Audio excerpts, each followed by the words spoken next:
Hey there, everybody. Happy Saturday. Hope you're doing well this Mother's Day weekend.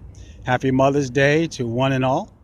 This is Earl Bryant coming at you again from the cloudy suburbs of the NYC, Long Island, New York, and I want to share a very brief pearl from Earl. I realize it is not football season right now, but I want to share a really quick story about someone who had great success in pro football as a head coach. Back in the 1980s, there was a gentleman on the West Coast named Bill Walsh. He was the creator of what's called the West Coast offense. And he was very successful with that offense and with that team because during the 1980s, they won 4 Super Bowl championships. And during his time, he did something that no one else had ever done before. And I remember the broadcaster, John Madden, making remarks about this practice during San Francisco 49er games. He mentioned that Coach Walsh on the sidelines would hold a placard or a cue card, and he would be communicating with people in the press box as well as players on the field. And Madden explained that what Coach Walsh had done was script the first 15 plays that his offense was going to run during the course of that game. From 1 through 15, they would run them in order. And based on the results of those plays, for the rest of the game, they would make adjustments off of those plays. And they would make additional adjustments during their halftime meetings.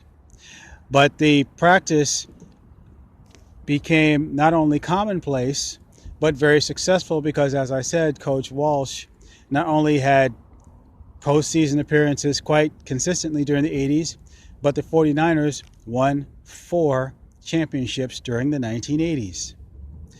Now, people tend to take that for granted now due to the fact that many coaches on the sidelines in today's NFL do have cue cards and do have placards, which they read from.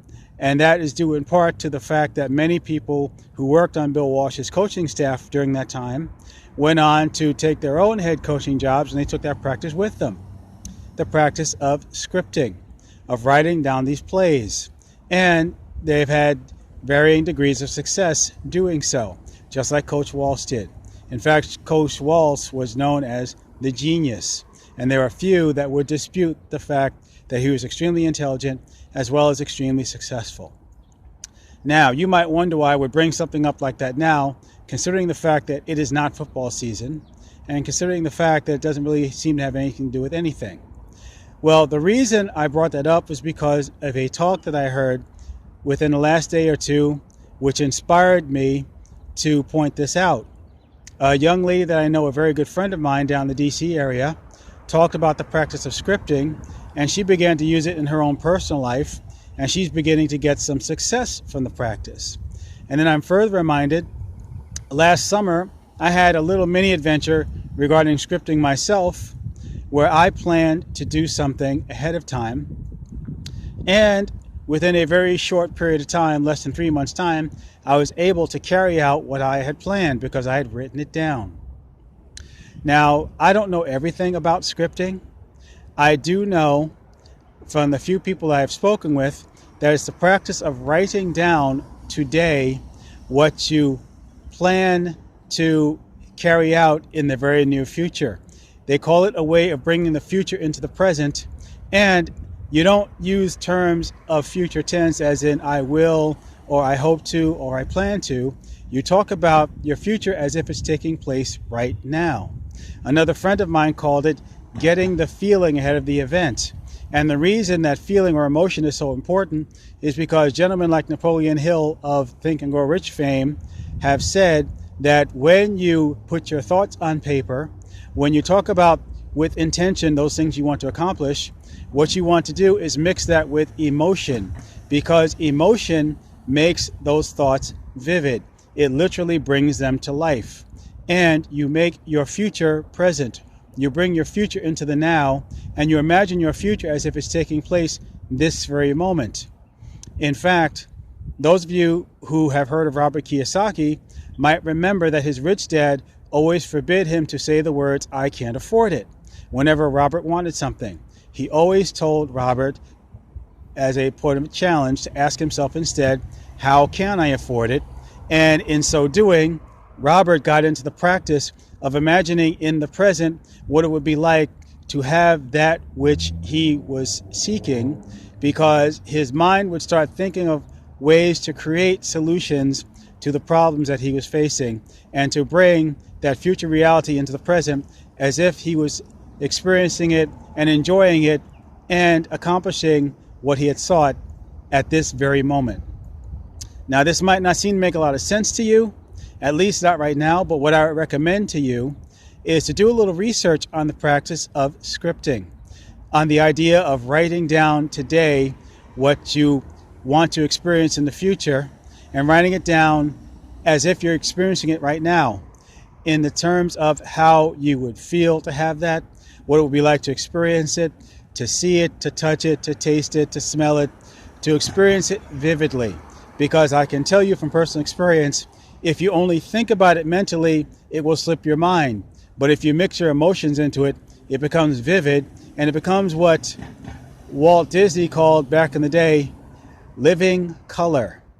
You put life into it, you breathe existence into it, and you make it real. So that was my suggestion to you, is that you take this practice that Bill Walsh brought into pro football to become successful. You take this practice that a very good friend of mine recently used to manifest a reality that she was seeking. It's something that I did on a much smaller scale within the past year or so, and it brought something to fruition and brought to my reality something that I was looking for. And it's very possible that you can bring into your reality something that you really want, whether it's in your life, whether it's in your career, whether it's in your relationships, your business, what have you. So take the advice from a genius like Bill Walsh, who scripted his plays ahead of time.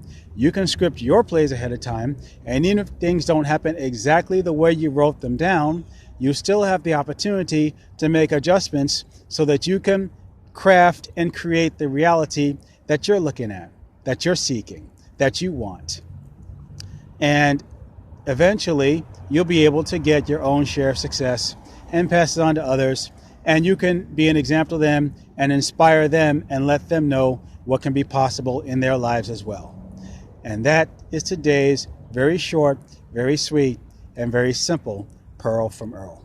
It is my hope that you got some value from that. It is also my hope that I was able to explain this to you clearly enough so that you would be able to do the research on it yourself and find out more information about it and see how this practice can benefit you. And if you did like it, please give me a thumbs up, give me a like. Do share this with people you believe can get a blessing from it, and feel free to subscribe so you can get more information like this as it comes available to me. As I said previously, there was a community of entrepreneurs that have shared information like this with me. They have had their own success with practices such as this, and they're showing me how I can use it to achieve success in my own life. How to get the feeling ahead of the event, how to bring the future into the present, and how to experience now what it is that I'm seeking in the very near future, so that as I walk toward what I want will come toward me. If you would like to meet these people and see how they can help you, what I invite you to do is click on the link in my bio so that I can give you the opportunity to meet them for yourself and see if they have information that can help you and benefit you. And if it does, great. If not, still great. At least you have the opportunity to find out something that you didn't know before. As I said previously, this has been a Pearl from Earl. It has been my honor and my privilege to share this with you. And until the next time when we gather around for a Pearl from Earl, when I hope to see you right back out there, this is Earl Bryant signing off from the suburbs of Long Island, saying take care, be well, be blessed and not stressed. Happy Mother's Day to one and all, and bye for now.